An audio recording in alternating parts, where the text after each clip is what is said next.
12 Congreso de las Naciones Unidas sobre Prevención del Delito y Justicia Penal Salvador, Brasil, 12 a 19 de abril de 2010. Situación de la delincuencia y la justicia penal en el mundo. Aunque algunas formas de delitos tradicionales han mostrado reducciones sostenidas en los países desarrollados en los últimos 5 años, otras clases, entre ellas algunos tipos de delitos desde hace mucho tiempo olvidados, han resurgido y registrado aumentos significativos. En los últimos 5 años las tendencias en la delincuencia y la justicia penal han sido variables, según afirma el secretario general de las Naciones Unidas en su informe al 12 Congreso sobre la Prevención del Delito, basándose en pruebas procedentes del estudio de las Naciones Unidas sobre tendencias delictivas y funcionamiento de los sistemas de justicia penal y otras fuentes internacionales, un CTS. El auge de la piratería del siglo XXI. La piratería, más conocida por los libros de historia que por la prensa, fue un fenómeno raro hasta hace. Ahora los piratas del siglo XXI atacan embarcaciones especialmente fuera de la costa de Somalia y en el Golfo de Adén, en que se produjeron más de 140 incidentes durante el primer semestre de 2009 solamente. La piratería de este tipo es una forma de secuestro de embarcaciones y rehenes que se comete con el fin de pedir un rescate y no para robar el buque o su cargamento. Incluso en tierra, los actos de secuestro están aumentando en muchos países de América, y a menudo se hallan vinculados al comercio de estupefacientes y las contiendas entre cárteles. Homicidio. En los últimos 5 años han descendido los índices de homicidios en la mayoría de los países, y ha habido un descenso notable en algunas zonas de Europa, América del Sur y Asia Oriental, Sudoriental y Meridional. Con todo, algunos países, sobre todo los vinculados al comercio de drogas ilícitas, están experimentando un aumento en los casos de homicidio. Estimaciones de la Oficina de las Naciones Unidas contra la Droga y el Delito UNODC indican que en 2004 se produjeron 490.000 muertes por homicidio intencional, y el índice medio mundial de homicidios en ese año fue de 7,6 por cada 100.000 habitantes. Dado que la mayoría de los asesinatos suponen el uso de algún tipo de arma, los índices de homicidios pueden considerarse un indicador del grado de violencia armada que quizás no siempre se notifique a las autoridades. Delitos tradicionales. Los delitos contra la propiedad también han decrecido en un grupo de países, principalmente en Europa Occidental, Central y Oriental. Los casos de robo con fractura y de robos de vehículos registrados por la policía se redujeron casi a la mitad entre 1995 y 2008. Este descenso constante puede ser resultado del aumento de iniciativas de disuasión como la mejora de la seguridad en los hogares y los vehículos. Los datos registrados por la policía sobre los delitos tradicionales, excluido el homicidio, no pueden considerarse representativos de los índices de delincuencia subyacentes, ya que tal vez no representen en todo su alcance los actos delictivos. No obstante, esta información puede utilizarse para comprobar las tendencias.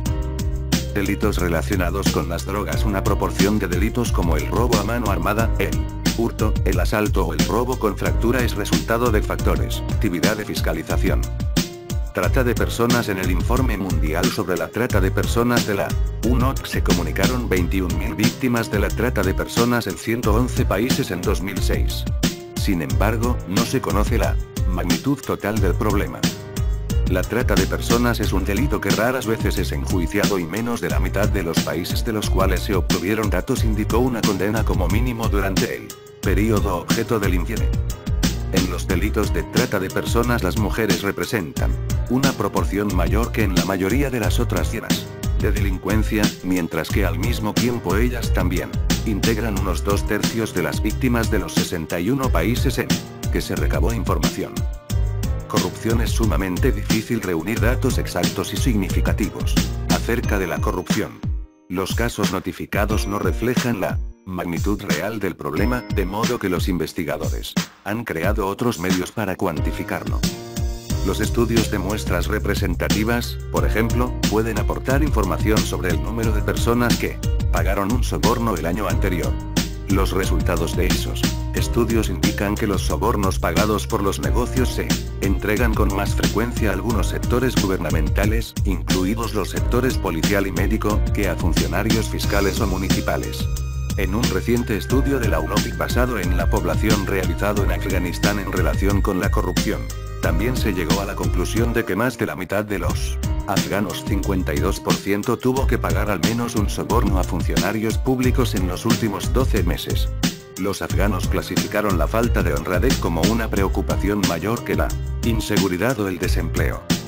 Sistemas de justicia penal. Los datos del UNCTS indican una media de aproximadamente 300 oficiales de policía por cada 100.000 habitantes en el mundo en 2006, pero los índices de oficiales de policía varían notablemente entre países. Los índices de autoridades de enjuiciamiento fueron mucho más bajos en todos los países, con una tasa media de 6 por cada 100.000 habitantes. El personal penitenciario mostró variaciones enormes entre países, de un mínimo de 2 a un máximo de 160 funcionarios penitenciarios por cada 100.000 habitantes, con una media de 51. No parece haber correlación entre los índices de personal policial y sospechosos por cada 100.000 habitantes, lo que sugiere que el incremento del número de oficiales de policía no redunda forzosamente en el aumento de las tasas de delitos esclarecidos. Cárceles. El número de personas encarceladas ha aumentado en los últimos 10 años en la mayoría de los países, y el aumento ha oscilado en el mundo entre el 60 y el 75%. Hay un número considerable de países con proporciones muy altas de personas detenidas en espera de juicio, lo que constituye una causa principal de hacinamiento en las cárceles. Más de la mitad de la población penitenciaria se halla en detención preventiva en una tercera parte de los países de África y América de los que se dispone de datos, y el mayor hacinamiento también se encuentra en países de estas regiones. Conclusión: hay una necesidad apremiante de superar la escasez de estadísticas sobre el delito y la justicia penal a escala nacional, regional e internacional para conocer con más exactitud la situación de la delincuencia en el mundo.